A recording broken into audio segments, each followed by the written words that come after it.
Good morning, everybody. Welcome back to the installment of Scott Selections here for Tuesday, February 2nd. Before we get into today's play, that I had a quick recap of what happened yesterday. In the joint video, we ended up splitting. We ended up going 1-1 as we give out the Rockets -5 and -112 on DraftKings. They ended up winning by 20 plus. Really was a destruction from start to finish. We gave out Duke -11 and -110 on DraftKings. Line closed at around 12, and Duke lost outright. Please don't put them in the tournament committee. They don't deserve to be in there. And then we had the standalone play of the day video as we ended up giving up the Kings and Pelicans over 232.5 and -110 on FanDuel. Line closed at 234.5. Looked really, really promising. And then the Pelicans scored 15 points in the fourth quarter, and the game ended up falling under by about 7 points. So pretty, I don't know if you can call it a bad beat or not, but when each of the first three quarters total 59 and the fourth quarter totals about 46, not exactly a fun time. And the Pelicans scoring 15 points really just absolutely killed the over by themselves. So I ended up going 1-2. Happens. We'll look to bounce back here on Tuesday. And for today's play of the day, we're going to be looking at college basketball. It's going to be on a matchup in the A10 between Dayton and Duquesne. And that matchup should be taking place at 9 p.m. Eastern time.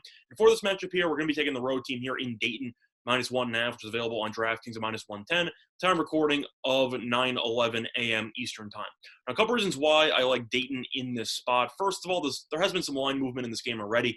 Dayton ended up opening a pick'em. Now it's up to mostly -2 market wide. Even some books have juice on the 2.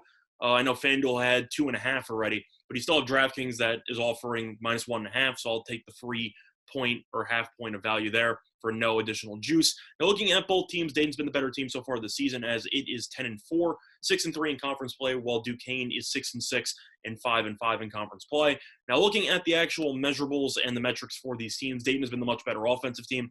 Dayton ranks 75th in the entire country according to Ken Pom in offense efficiency, whereas Duquesne ranks 155th in offensive efficiency. I think Dayton should have a much easier time finding open looks and capitalizing, while Duquesne has been a pretty mediocre offensive team all season long. But looking at the actual numbers that kind of support that theory, Dayton is shooting roughly 7% better from the floor, roughly 7% better from the three-point line, and roughly 9% better from the foul line. And that translates perfectly into the first meeting this season, as Dayton ended up winning the first meeting this season at home by 9 points less than a month ago. And in that game, Dayton shot 41.7% from three, Duquesne shot 17.6% from three, and Dayton also shot 78.3% from the foul line on more attempts.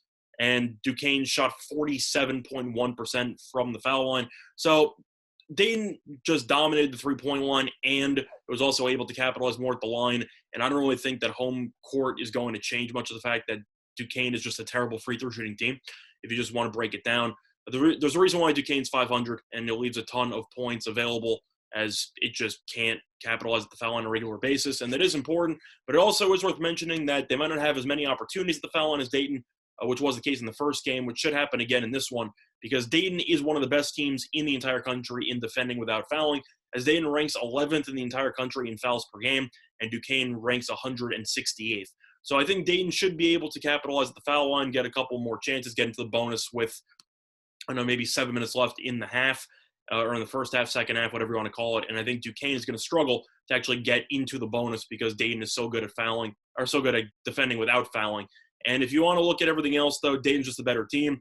I just think that Duquesne, even though it brought back a decent amount of experience from last year, just hasn't really clicked. I know it's won each of his last 2 games. That was against Fordham and St. Joe's, to probably the 2 worst teams in the entire conference, so I'm not going to overreact to those. Meanwhile, Dayton's coming in off of some pretty impressive road wins, including a win against St. Louis, who is one of the best teams in the conference. So for that reason, I think Dayton should be able to get the job done. And this game will be a little bit of a sweat in the first half, maybe even for a decent portion of the second half. But 1.5, I think, is too low. I think Dayton probably wins this game by about 5 or so. And the fact that it is a great free throw shooting team means that it should be able to ice the game late at the line if Duquesne ends up starting to foul down the stretch out of necessity. So the play today, once again, here for Tuesday, February 2nd, is going to be on Dayton -1.5 and -110 on DraftKings. That's been Installment Scott Selections. Good luck to all of you and your respective bets today. Bye, everyone.